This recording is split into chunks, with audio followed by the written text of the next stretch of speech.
Welcome to Savor the Story podcast, where books and snacks are life. I'm Nicole. That's Vanessa. Hello. Yo. Sup? Sup? How's it going? Oh, it's so great. I love Great. being old. It's really the best. I know. Like another item to add to the long list of things that are just terrible about being old. Mm-hmm. I'm going to share it anyways. I know you Okay. just got to experience it with me. That's but okay.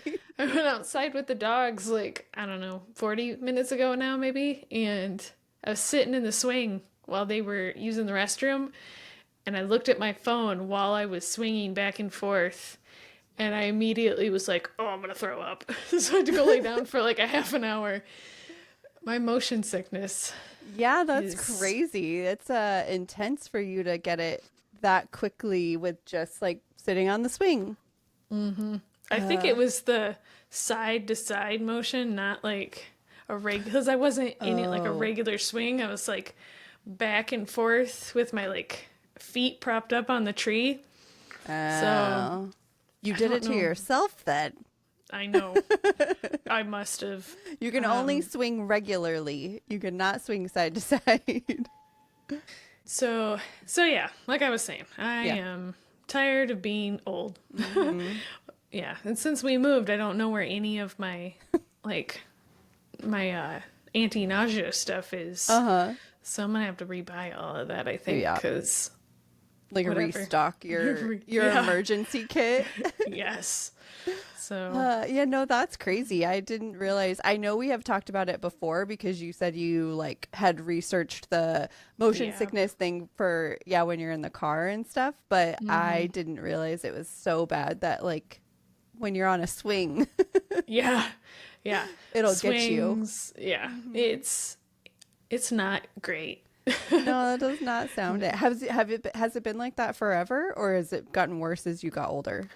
I feel like it's gotten worse as I've gotten older. I used to be able to, we used to travel all the time and like stuff like that. And I would be fine, like traveling and, but now, and some of it's probably in my head too, but now, like if we get on a plane and there's even the smidgiest bit of turbulence, I like immediately break out in a sweat and I'm like, oh no. Like hyperventilating. Not quite, just like that low pant where you have like before you like you feel like you're gonna vomit, so you just like you can't take deep breaths. So that's not great.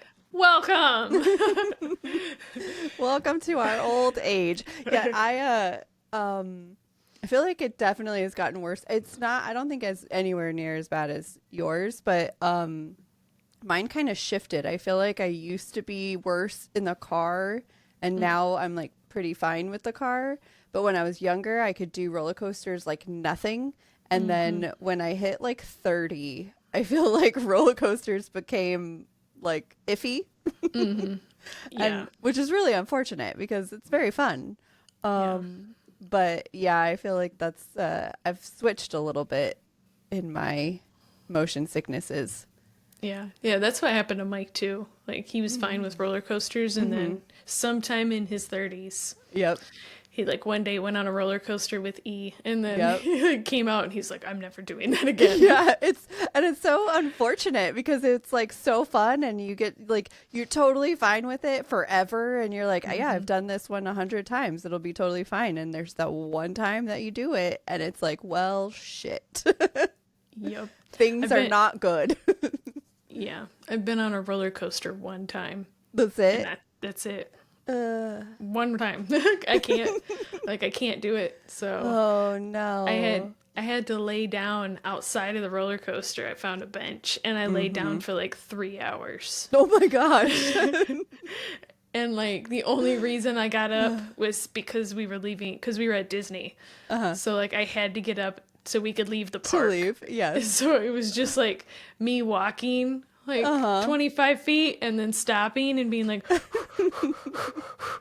and then walking like funny. Oh man, it was so there's like, only oh go ahead. I was just gonna say, it's one of those times where I don't remember much. Okay. Like, my brain automatically dumped all those memories. It was Oh. like, you don't want to relive that ever. Yeah. Yes. Not to have vomit talk. Sorry for everyone, but there's literally only one ride that I've ever ridden, and I've tried it 3 different times, and all 3 times it's made me throw up. Oh no. And I don't think that one is due to age. That one is literally just due to what it is, like the type of roller coaster that it is. I think it's called X2. Oh, I can't remember what it's called now, but it was for anybody wondering, it's at Six Flags Magic Mountain, and I think it's called X2, and the seat moves as you're going too. So like if you're going down on the roller coaster, the seat leans forward. No, it doesn't like move to the side, but it like will lean forward, and then when you're going up, the seat leans back too. And so I mean, it's been a lot of years since I've ridden it at this point, so it might do more than that, but that's what I remember. And the first time I was like, oh, it's just a fluke, like I ate something or whatever, and then it happened 2 more times, all in 3 different occasions too, so it's not like I tried it in the same day. But I just eat shitty food afterwards, and I feel better. I wish. Somehow. Yeah. Yeah. I wish. That's, Man, that'd be so nice. a crazy... man, I miss Magic Mountain. I want to go back. No, thanks. Yeah. Oh, I would go to the parks to eat like the crappy food and walk around, and because I mean we've taken our son to Disney since then, and, like Universal Studios and like stuff like that. And so when they go off to ride the roller coaster, I'm like, I'm gonna go sit in this place and drink. Come find me when you're done. See you later. Yeah. That's fun. I mean, really the food is important, obviously. Well, I'm glad you're better and that we were able to record. Yes. I was like, I cannot say no to recording today. I must do this. I must get up. So, yeah. Great. I'm glad. Yeah. So, speaking of good food choices, how was your week? Any great snacks? In food choices, so I'll tell you right now, I've really, really trying to be good. Like, I know. For those not watching, Nicole gave me a face. I'm really trying to be good. I'm trying to just like dial in my nutrition. I've really let it go. I'm at this point blaming the podcast. Okay. For making me snacks. So yes. I do have a snack for today, but I'm just going to warn you now that I'm not going to promise a snack over the next like 2 months. Aww. If I have to, I'm going to do like I did last week and use like a childhood snack, like a Fluffernutter or something, which I did not try this weekend because I went to the grocery store and was like, I cannot have that in my house. I will eat all the Fluffernutters. I will eat it all. So I didn't do it. I'm very sad. Maybe one day I will try it again. But saying all that, I do have a snack. I randomly saw Goldfish has cinnamon roll flavored. Like, they're basically little graham cracker goldfishies that are cinnamon and sugar. Like, that's really what it is. And they're delightful. I did make them last like a week and a half because I just had like a little bit here and there. So I still did okay. But cinnamon roll graham cracker. No. Cinnamon roll goldfishies are my snack this week. Nice. Have you ever seen the butterbeer ones? No.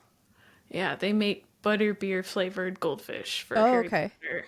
So nice. Yeah. So I don't typically walk down that aisle in the grocery store. It's very rare that I walk down that aisle. So it was this aisle caught me in a moment of weakness. I'll just walk through just this one time. I'll just do it. It's fine. Nobody will see me. And then the goldfishy saw me. You want us. We're delicious. Yes. So I will say I've never seen the butterbeer ones because I don't usually look in that area. But next time in a moment of weakness, who knows? It could be. Yeah, who knows what will call to me. Yeah. So I've got them and brought them home before, and I thought they were just okay. Okay. I mean, I've had, like, you know, the different knockoff versions of butterbeer, and we had butterbeer when we were at, like, Universal. But I didn't really get butterbeer. From the goldfishies? Yeah. I mean, I guess, like, you get, like, that little bit of butterscotch, but other than that, I was just like, does this count? I feel like that's a weird flavor to make into a cracker. Like, it feels like it would be hard. Yeah. I don't see that. I could definitely make it easy into like a cookie maybe, because you could just cover it in some sort of like icing or something like that. Right. But in a cracker or like a goldfish type situation, I feel like that's a hard one. So yeah. Well, good for them for trying. Yeah. And it kind of goes back to, like, we were talking about, I can't remember if it was last week or the week before, when we were talking about Peeps, and it's like, oh, churro Peeps, and I'm like, this is a Peep covered in cinnamon and sugar. Yeah. This is not churro flavored, right? No. So I kind of felt like it was one of those things where they made like a butterscotch goldfish, and they were like, it's butterbeer, and I was like, yeah, okay, whatever. Yeah. Sure, it is. Those kind of like these cinnamon rolls, like it doesn't taste like a cinnamon roll, it just tastes like a graham cracker with cinnamon sugar on it. So yeah, but they call it cinnamon roll. Whatever. But I still think it was a fun snack. And one of the days I crushed up some of them and put them in my my yogurt bowl, so it gave it a little bit more sweetness. That's cool. Yeah, so that was good. But that's my one and only snack this week. Yeah. I am the opposite. I am the opposite. So, yeah, we talked about fluffernutters, I think last week, and I was like, well, I have to try one. But I didn't have peanut butter. Right. And I was going to use almond butter, which I did. And it was very good. But I also realized that I have a whole bunch of Nutella. But we said that Nutella was too much. I know. I tried it with Nutella. Okay. And it was true. It was too much. I believe it. Yes. But because then I was hooked on Nutella, and Nutella fever, apparently, I also was putting Nutella on strawberries and eating the strawberries, which are delightful. That's not my snack, though, because my shame snack this week. Great. My shame snack this week is when the Nutella jar was empty. So all it was just like whatever was left on the side. I poured like that much milk into it, and I just shook it up until all the Nutella was gone off the sides, and then I drank the Nutella milk. Okay. Like a psychopath. And how was that? It was delicious. I believe it. And I would do it again. Okay. Luckily, we don't have any more Nutella. At least you're getting every cent out of your jar of Nutella, right? Like exactly, leaving no traces behind. Yeah. I feel like if I was smarter about it, I could have saved it, done the same thing in the morning, and then put like, you know, my espresso in it, and it would have been just fantastic. Oh, next time. Yeah. Sorry, it just clicked for me what you said. It took me a second to process. I was like, what? Yeah. So I'm not saying that I'm going to run out and buy a jar of Nutella. And then eat it all so I can put it, but you're also not saying that? But I'm also not saying that, or not saying, I don't know. It won't happen. No. I'm going to be good. Okay. Are you going to jump on my good snack trade? No. Good snack train? No. Okay. I know myself. I guess I'll just be here by myself then. Yes. So I'm going to, instead of chocolate milk as my snack this week, can I say Nutella milk? Yeah, of course. All right, cool. That's my snack. I'm just going to rate everything in shame snacks. Okay. That sounds great. I feel like you're probably not alone. Oh, no. So let's call to action. Listeners, have you ever done this? Please tell us. Like, send us a DM, send us a comment on our last post or something like that, and just tell us if you've also drank Nutella milk. Yes, let me know I'm not the only one doing this. Yes. Which I can't be. You cannot be, but yeah, So. let's see how let's make Nicole not feel so shame. Right. So much shame. Yeah. Or if you have a jar of Nutella, I give you permission to eat the entire jar, put the milk in there, shake it up, drink it, and tell me what you think. That's right. I like this better. Do you need a permission slip? We'll give you one. I'll make one. We'll post it. Yeah. That's great. Well, I don't know if you're ready for this or not, but Mr. Chatty's corner this week is food related. So if you are ready for that, I can give it to you. I am ready. Okay. I love snack talk.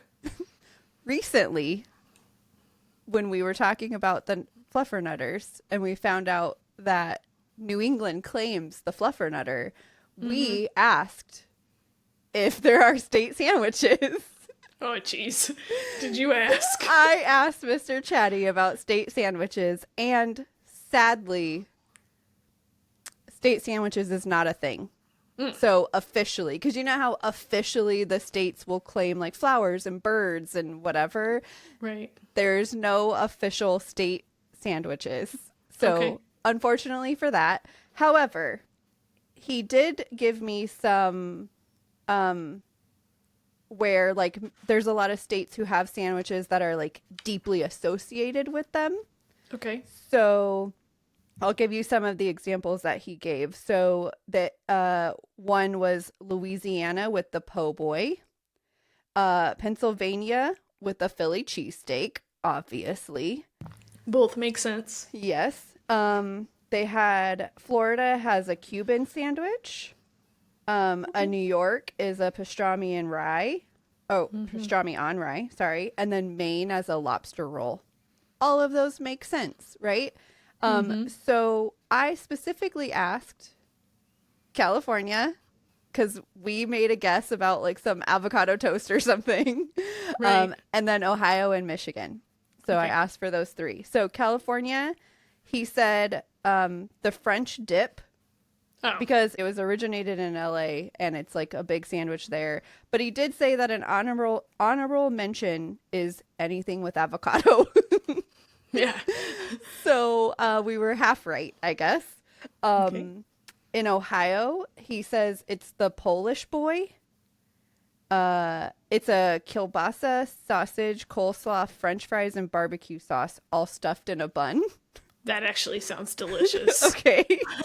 And he said the reason it fits is because it's a Cleveland-born beast and is as bold and unpretentious as the Midwest.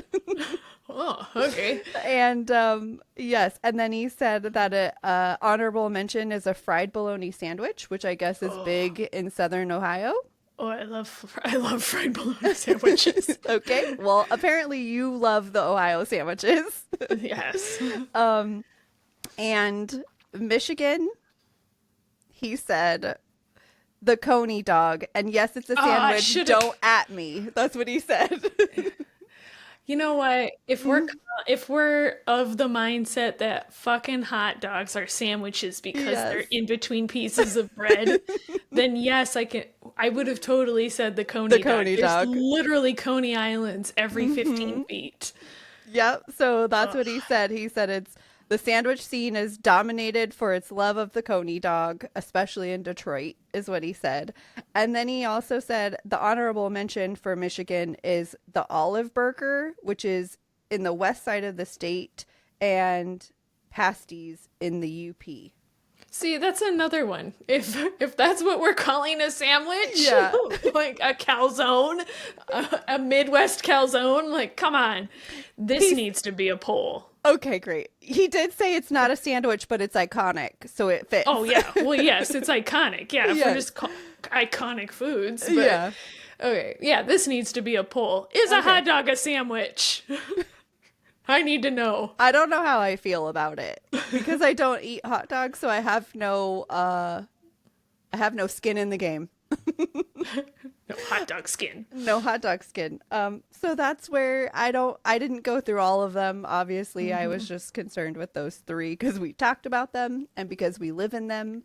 But that's my Chatty's Corner, my Mr. Chatty's Corner this week.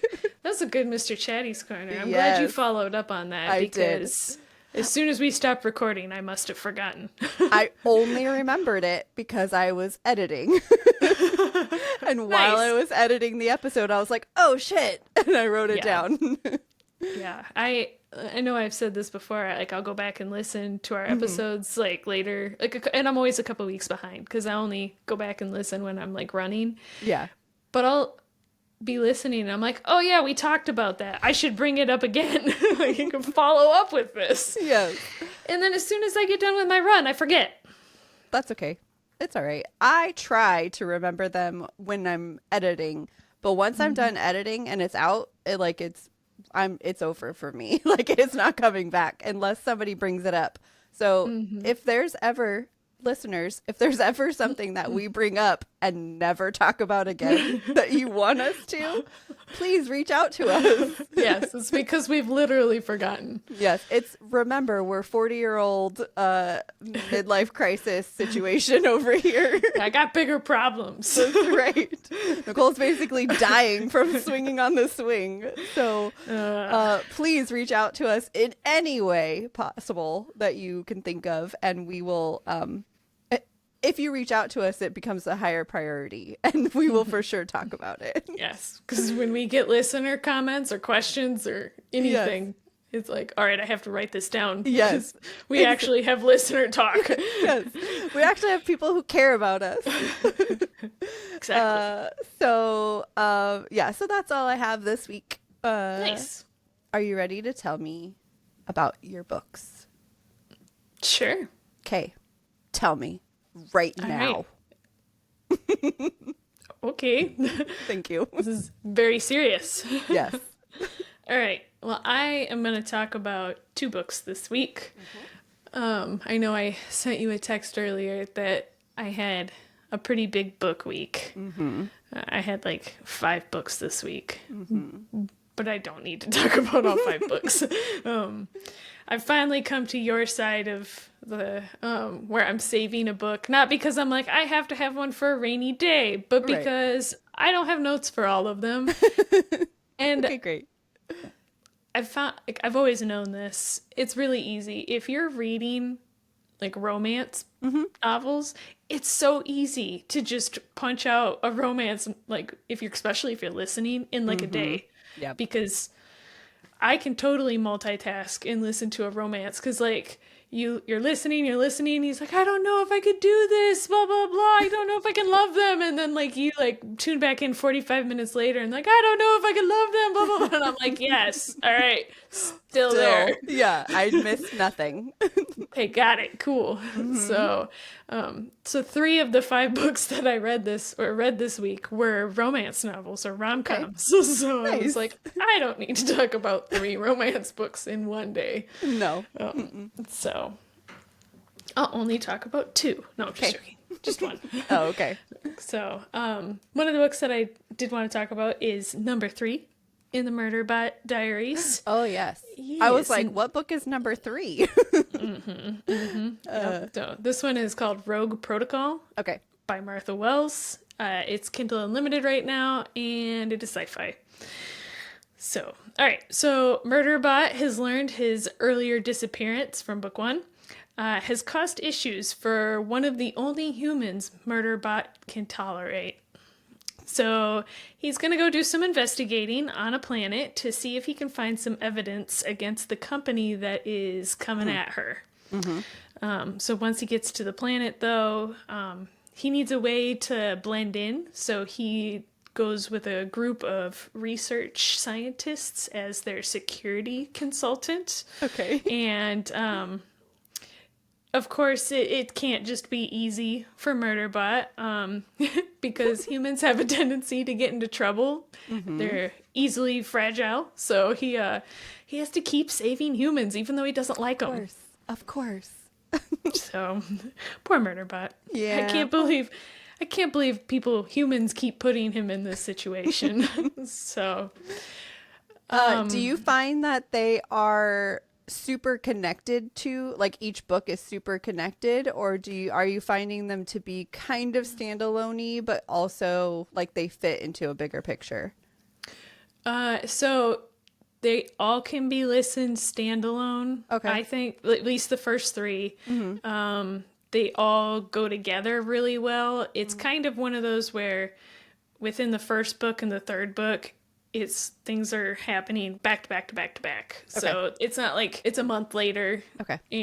Or something like that. So Martha does a pretty good job telling you what you need to know to be in the book, and like I have to save a human again. Just like and explains a lot of the succinct, like, quickly going by like things that he maybe has told you in book 1 or 2, but still being like, I can do these things. Okay. Just reiterating in case you haven't read the other ones. Okay. I would still go and read from the beginning. Of course. Don't pull a Nicole and accidentally read the second or third book.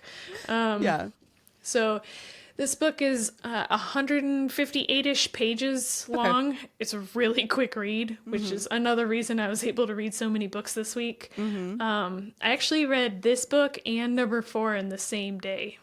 Oh, goodness. Yeah. Okay. So I will also say, though, that I think book 3 and book 4 probably could have been combined into one book. Okay. Because they're both about 150 pages. Okay. She probably could have just combined them because they're so close in, like, plot and scope and timeline and stuff. So I've been enjoying all of these books because I know I've said in previous episodes that I enjoy being explained to, like, if you want to call it the science or the tech. Yeah. So he explains everything that he's doing, how he's getting through different security, how he's trying to act. I'm using air quotes again. I keep using them. How he's trying to act like a human when he's not. He's not a human. Right.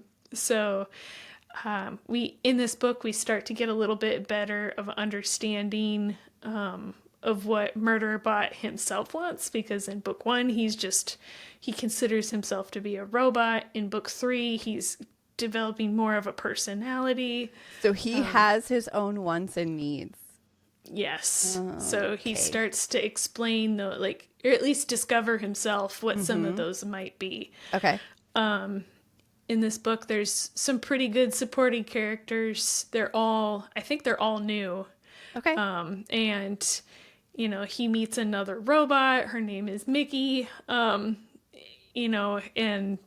he is she a sex bot? She's not a sex bot. Damn it. She's like she's just a regular bot, I guess. Okay. But because she hangs out with humans and she, air quote, loves humans, he calls her a pet robot. So, that sounds like a dig. It is a dig. Okay. It's very condescending. But I really liked it. I thought the story was entertaining. The pace was fine. It's like a little bit slow because he's in the beginning of the book, he's basically traveling from one point to another. So if you want to say the first 30 or 40 pages of the book is just him explaining what he's doing and getting there and stuff like that. In a 158 page book, that's pretty significant. Yeah, for sure. If it was a full size, like a full length book, that wouldn't have been a big deal. Full-size book. A full size book. But yeah, I don't know. In this one, I would say probably my only concern, if you want to call it that, is the ending felt abrupt. It was just, he was like, this isn't what we're doing.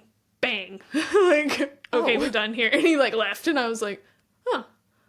All right. So that ending even makes it sound even more so book 3 and 4 should have been combined. Yeah, that's kind of what I Interesting. thought. So I don't know why. I don't know why they were split. Yeah. I didn't really do any research into that because Yeah. I read them in the same day, so I treated it as one book. Right. I thought about doing the second book as one, and just treating it like one book for the for this review, but I decided against it. Okay.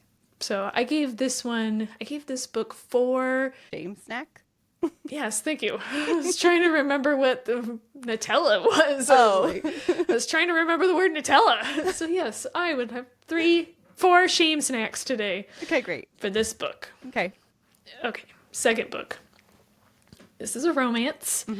I listened to it. It is called Part of Your World by Abby Jimenez. Okay, yep. So this is number 1 in the Part of Your World series. So for this book, there's a woman, her name is Alexis, and she's passing through this small town on her way home. She's coming back from a funeral. Okay. And the only reason she stops in this town is because of a near-death experience involving a raccoon. Okay. And she meets a gentleman Okay. at a bar. Okay, great. So after a couple rounds of I never do this, and half a dozen of those moments, the next scene is Alexis waking up the next morning in this gentleman's bed, and her hightailing it out of there before he wakes up. Oh, no. Yeah. All So in between that and some reasons that they have to continue to talk. Okay. Everything about the relationship is like a casual short-term friend with benefits. She doesn't want to date. She's just, her parents wouldn't approve. He is like, a small town guy looking, and she's a beautiful woman, blah, blah, blah. And then like a lot of things that just kind of like keep pushing them together into situations. But in the end, it's just, even though their compatibility is so great, Alexis and Daniel, they're just too different. And it would be impossible for them to make anything of it. The end. Does it not? It ends terribly? No. Oh. Yeah. I had a really hard time with the description on this because I was like, I should just read the description from the book. Okay. But basically, yeah, it's just it's like a forced proximity, strangers to lovers or whatever. Okay. And, and then also like she's from the city and he's from a small town. So it's like all those Opposites attract. Opposites attract. It's like all of those things. Okay. So they do end up together. they do. Okay. You tried Spoiler. to lead me astray. I know. So I think if I was, so like I was saying, this one is a romance. I've never read an Abby Jimenez. So that I've never read one of her books before. I don't know if this is her style of book, but it was just like, like it felt like she was trying to be slow burn. Okay. But the very no. first chapter is like her hooking up with a guy. So she's just like, oh, I went home with him. And then the next day I woke up and I'm naked and I took off, right? Right. And then after that, it's like slow burn. And then almost at the end, like they finally hook up. So I guess if you want to call it slow burn. We've had this conversation before, and I feel like where we landed was you can't call it slow burn if they fuck in the beginning. Or right. Because I think my problem was that it was called slow burn and they through like all book 2 and in book 1 they slept together. So like right. Yeah. What I guess the slow burn in this situation is their like connection is a slow burn, but their physical already. Yeah, already did all of that. Okay. Been there, done that. Yeah. But it's not explained. it's like literally just like, I went over to his house, and then the next chapter is her being like, I ran away. And I was like, So she did the like a walk of shame, quote unquote. right, yeah. Yeah. So there are some triggers in this book. Talks a lot about like mental health issues. Like there's PTSD, there's depression, there's domestic abuse and domestic violence. Okay. So that's all the triggers, I think. I have to look at my notes. Okay, so a couple things about the audio book. I did not like actually, I didn't like either of the narrators. It was a dual narration? It's a dual narration, male and female. The girls it wasn't terrible. It was just, I was just like, okay, you have one voice for everybody, whatever. The guy doing a woman's voice, though, had, like I said, the same voice for every single woman. And it was one of those where she just sounded like, I don't know, like 90s prep girl. I don't know. With like that nasally, like, oh my God, guys. And I was just like, I can't do this. I cannot again. Oh, no. So I don't think I would suggest, I mean, it wasn't enough where I stopped listening, but it was definitely enough where every time he did her voice, I was just like, ugh. Did changing the speed help at all, or no? Not for me. I was listening in anywhere between 1.2 and 1.4, and it didn't really help anything. That's unfortunate. Yes. There is one part in this, well, not one part. There is one sentence in this book. Abby, please don't pick a thing that a character does and then apply it to everybody every single time. No. She kept saying like he or she sucked air through their teeth. Oh. And I get you're trying to explain something, but please stop saying it. Like, I was keeping a ticker, like I was writing it because it was happening so frequent. And it wasn't just, at first it was just the girl, the main female lead. Okay. And I got to like 5 or 6, and then other people started doing it, and I was like, no, you have to stop this.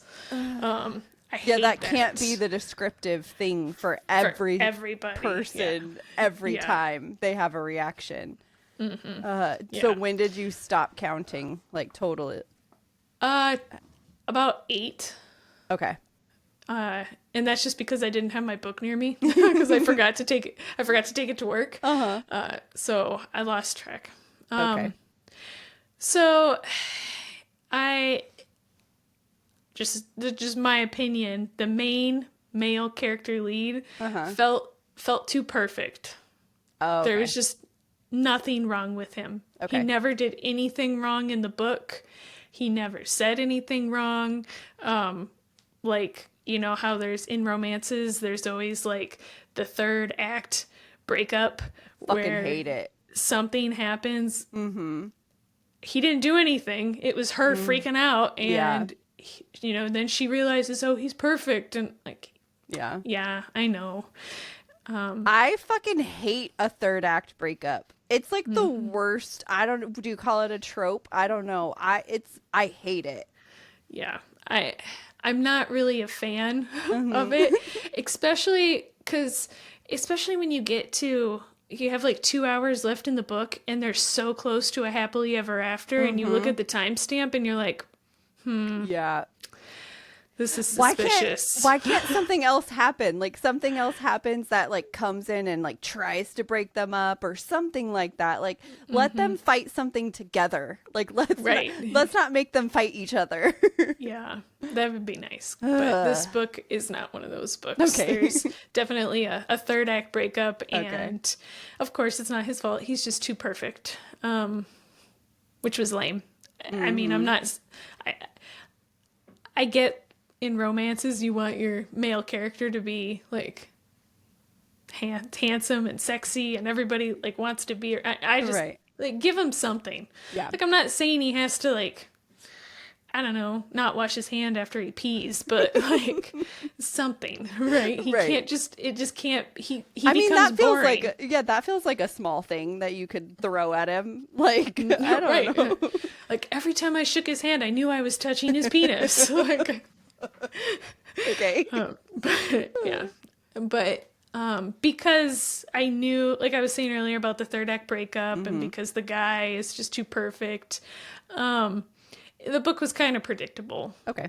It was definitely followed the rom-com, you know, direction, and Yeah. I ended up liking it as far as like I was able to listen to it and I enjoyed pretty much the whole thing. Even it was just one of those, it was kind of like a, you know how you feel about like reading a cozy book where you know nothing is really going to happen. You know everything's going to turn out perfectly. It was like we were saying earlier. I picked this book because I wanted something I could listen to. But if I was doing something else and I missed 10 or 15 minutes or 5 minutes or something, I wasn't really missing anything. Right. So, Yeah, that's but fair. because of that, I would say like a 3.5. Okay. Shame snacks. I haven't decided if I would round up or down though. Okay. So I'm going to stick with 3.5 today. All right. And I'll see how I feel Later. later. Okay. Yeah, I recently have been kind of on like a romance kind of kick for that same kind of reason, where it's something I could just listen to. I don't really tune out as much as that though, because it's still, that gives me anxiety to tune out of it or whatever. Like if I miss something, I'll usually like rewind and go back and listen. But it's definitely, I lately I feel like I've been in that headspace of like, I need something that's predictable. I need something that like a little rom-com or something like that, because you know how it's usually going to end. You know where you're leading. You know that all of the shit that happens in the middle of it is not necessarily like world breaking. And so the book I'm going to talk about today is kind of in one of the, it's a thriller.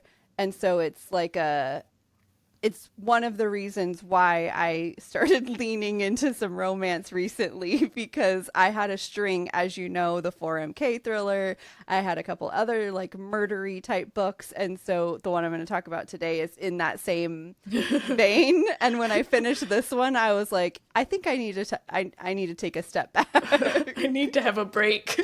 Yes, I need something that's totally predictable, either cozy or rom-com or something. Like I need something that's not like, oh my God, everybody's gonna die and people are doing terrible things. So I feel like that's like, you know, like a good palate cleanser maybe. Yeah. So. I needed like 4. So I've had a lot of romancy type books lately that will be coming in the coming weeks for that very reason, because I needed a lot of palate cleansers. Yeah. Sorry, friend of the pod. Sorry. Yes, sorry. Well, at least today you're going to get a thriller. Okay, so this one today is called Little Ghosts by Gregg Dunnett. And it was a sister book club. And it's a thriller, and it's on Spotify Premium. Should you have Premium and want to use your hours for this? Okay, before I even get into the book, I have a couple of complaints to tell you. About the book or just in general? It's about the book, but more so about the title of the book and the blurb that you get from the book, like the description. Okay. So I already have complaints off the top. So the book is called Little Ghosts, plural. There's only one ghost in this book. So, yes. And then the blurb or description that you see everywhere is not what the book is about, like, almost at all. I hate that so much. The amount of times I've been burned by a book description. Yes. Like, it's so But I don't. Frustrating. Why do you do that? I don't understand. Just tell me what that book is actually about. Like, I still would have read it. Yeah. So I feel so the blurb is like close enough to give you a notion of what's happening or what's going to be about, but nothing that you read in the blurb actually happens in the book. Does it happen like before the book starts? No. Oh, I've had that before. To where it's almost like the prologue. It's like, yeah, it's like a prologue. That's weird. So based on that information, I'm going to say base your desire to read this book based on what I tell you it's about. Not based on the blurb, because the blurb is not right at all. Okay, so about 2 years ago in the book timeline, Layla was 10 years old and 3 months. It's important. 10 years, 3 months. Okay. And that's how old she was the day she was abducted. Okay. She was then found, I should tell you, trigger warnings. Trigger warnings for child death and murderous crazy people. Okay. Okay. Okay, so Layla, 10 years, 3 months, was found brutally murdered 3 weeks later, dropped in the woods. All leads have officially gone cold at this point. So remember, we're 2 years past it. And Layla's mom is obviously in a very sad, vulnerable place here. D.I. Clark is the lead investigator, and he approaches Layla's parents to see if they would be interested in profiling the case on a TV show called Crime Stoppers. Basically, he's like, let's get the case out there again. Like, it's gone cold. We've lost all leads. Let's see if anybody actually remembers what, like, did they see anything that day? Like, whatever. If we get it on the show, it'll get more people to see it. Her mother agrees instantly to doing this, and so obviously she wants to find out everything that she can and get more information. They ultimately decide to go forward with it, and it actually results in some big tips that are called in. Wow. As this is all happening, Gale, who is Layla's younger brother, is now officially the same age as Layla was when she was taken. So he is now 10 years and 3 months. And he just so happens to know who murdered his sister because she told him. Okay. He's been seeing her ghost since she died. But she just started talking to him on his 10-year and 3-month birthday. She felt that because of his age now that he could grasp it and understand, I guess. Okay. I don't know why she chose for it to be his exact 10-year, 3-month birthday, but she did. But she starts talking to him and giving him all the information. But who's going to believe a 10-year-old that said he can see his dead sister? Right? Right. So yeah. the story is mostly told from Gale's POV. You get a little bit of the mom, you get a little bit of the detective, and then you get some from the killer. Okay. Mostly, Do you get any from the ghost? You do get a little bit. There's like one little spot in the book that's from her point of view. But mostly it's just through Gale's point of view talking to her. And then you do find out who did it around the 50% mark. And then once you find that out, it's kind of like a twist, like a pretty big twist that happens. And then I feel like it doesn't take any of the suspense away, though, because I feel like normally in those kind of books, like it's like a lot later that you find out like the big reveal. And in this case, you find out about halfway through, but the suspense then just changes. So it's in a new way for the rest of the book.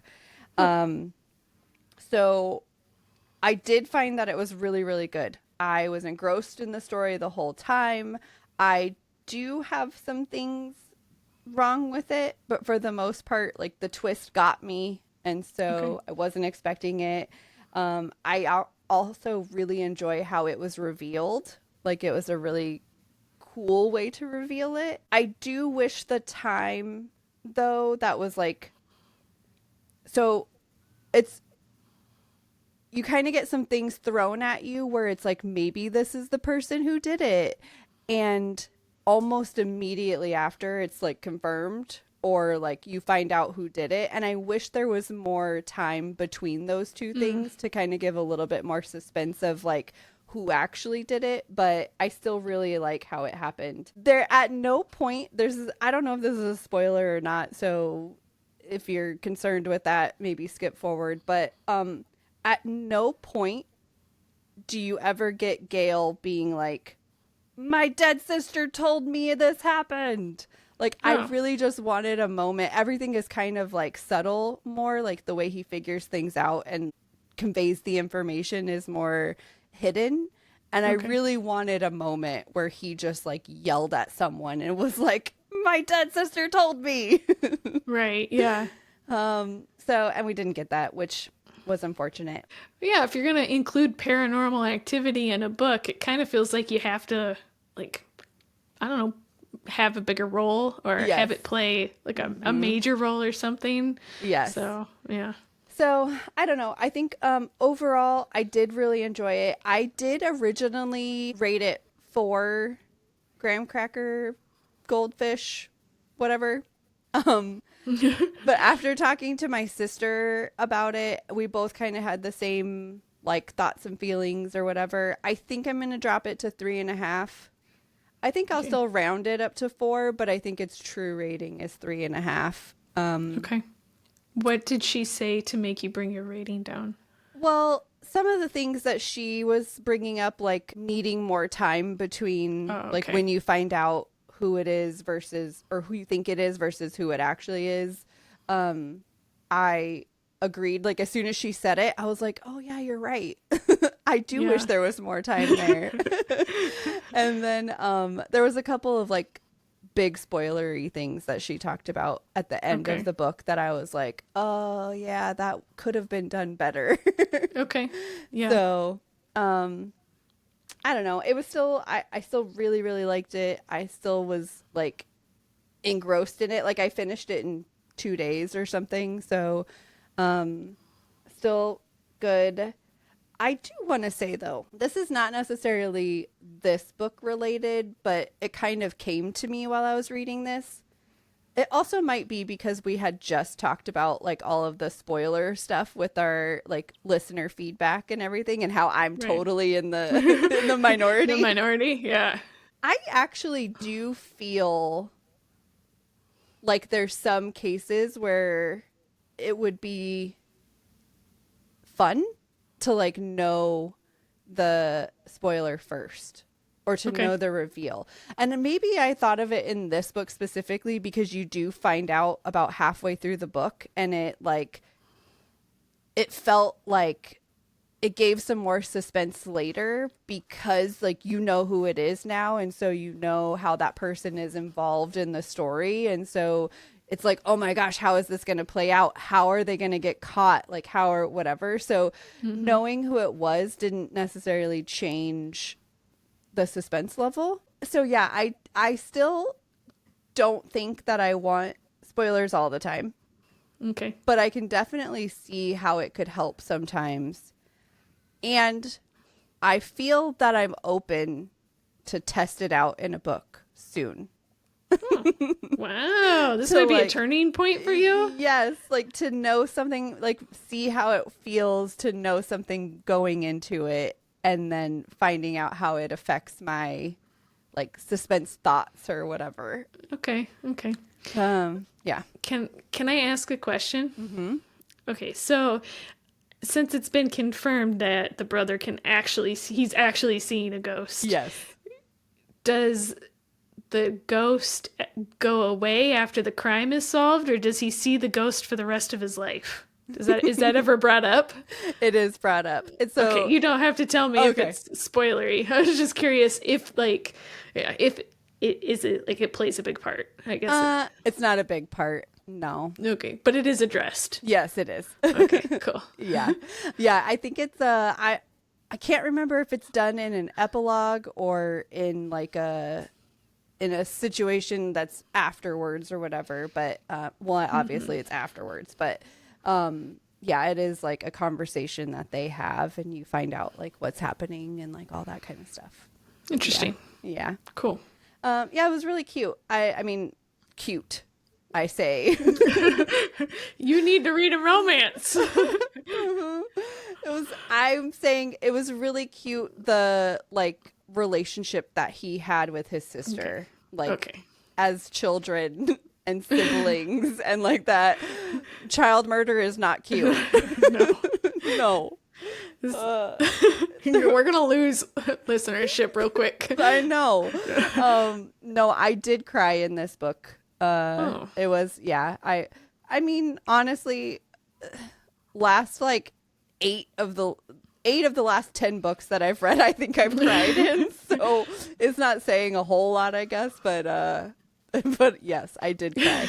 So gosh, I'm such a crybaby. I feel like we need to have like how we rate books 1 through 5. Like, how do we rate books for how much you cried? Like, I think you need to consider this. I think I do. I need to rate it in like cry face emojis or something. Like teardrops or something. Yes. Oh my gosh. Oh, there was book. What? I'm going to have to try to remember, because there was a book recently that I was like hard crying. Like 5 teardrops out of 5. Yes. I'm going to have to make sure I write it down, because I don't remember exactly which book it was. So, man, this is great. I'm excited. Great. Thanks. I'm going to ask you that question every single time you say you cried in a book. Okay. So I think this one might be 2 teardrops. Yeah. Okay. So not like crazy, but definitely it was there. Okay. Oh man, I'm so excited for this new, rating.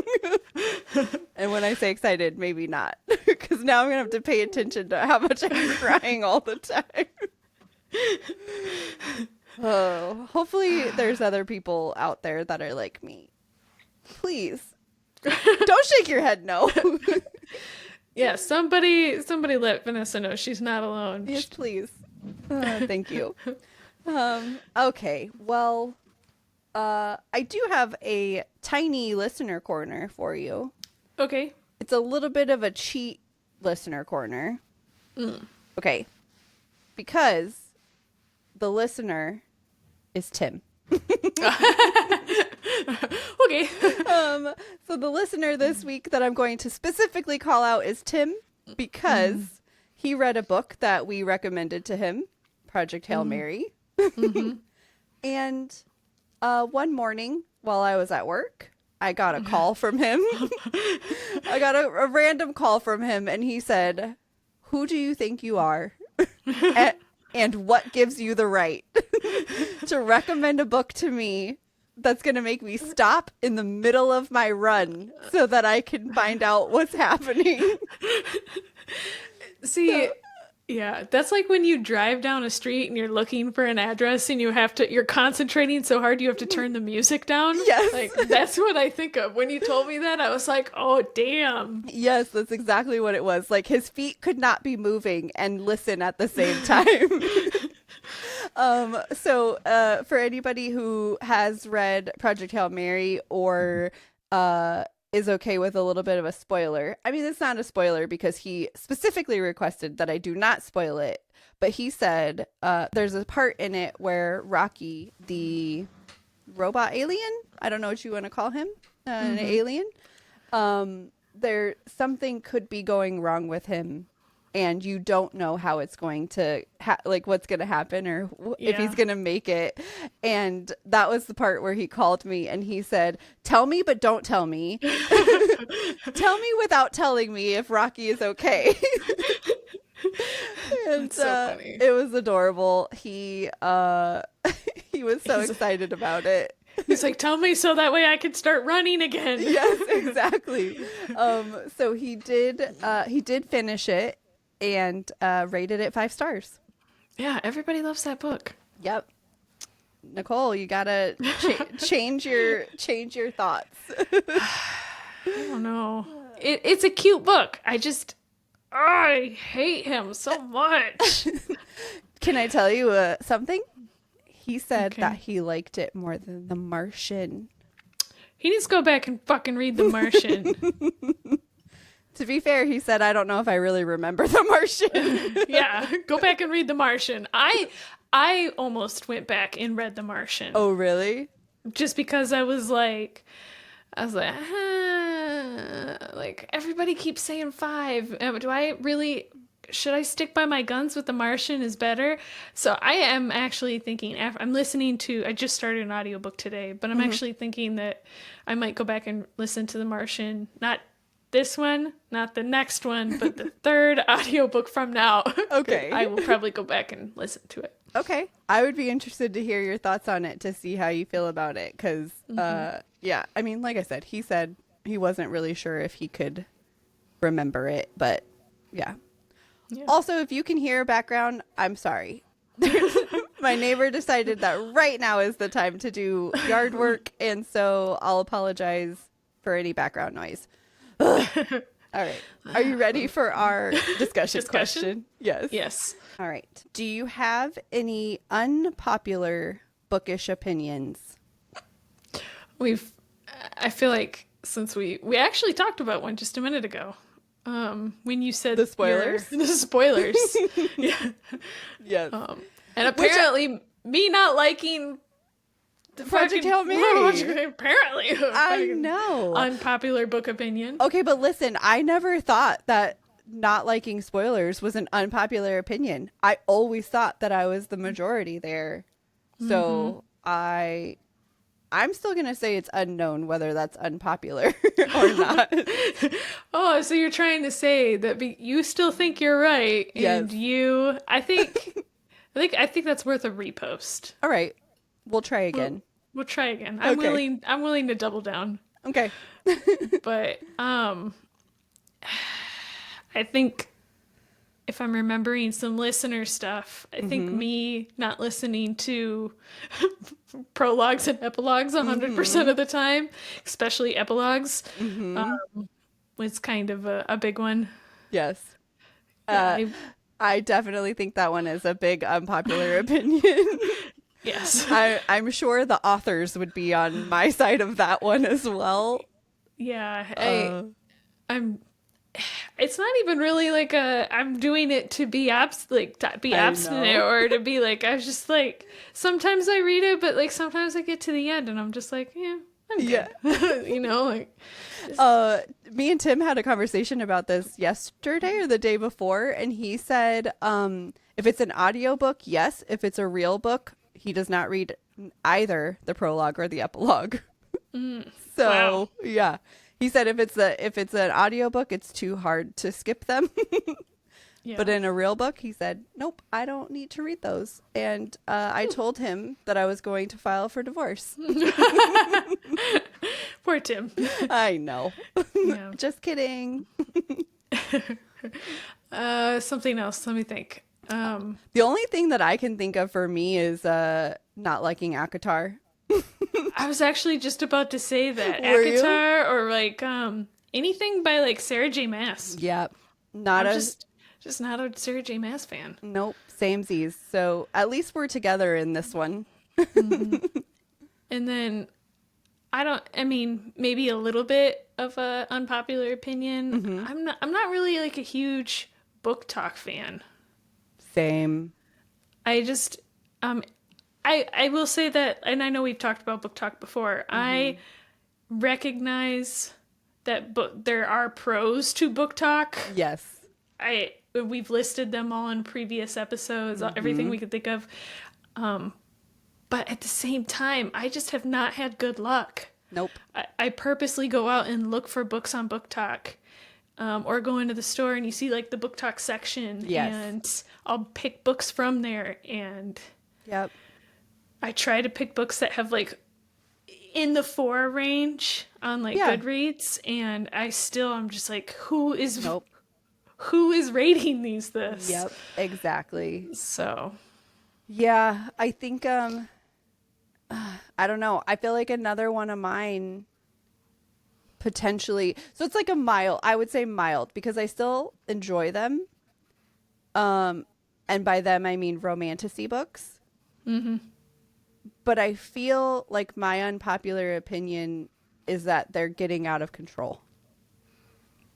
Okay, Like, yeah. it's the market is so focused on that, and obviously it's making money, so it makes sense why the market would be flooded with them, and like that's whatever. But I just feel like the romantasy genre is so in your face, it's impossible to find anything that's like even just like a fantasy that has romantic elements, because obviously that happens, right? It happens all the time in those books, but it's like where the spice and the romance takes over.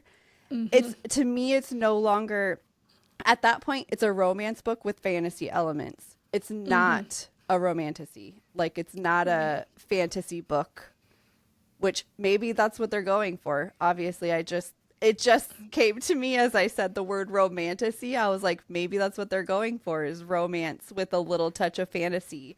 And that's not what I want.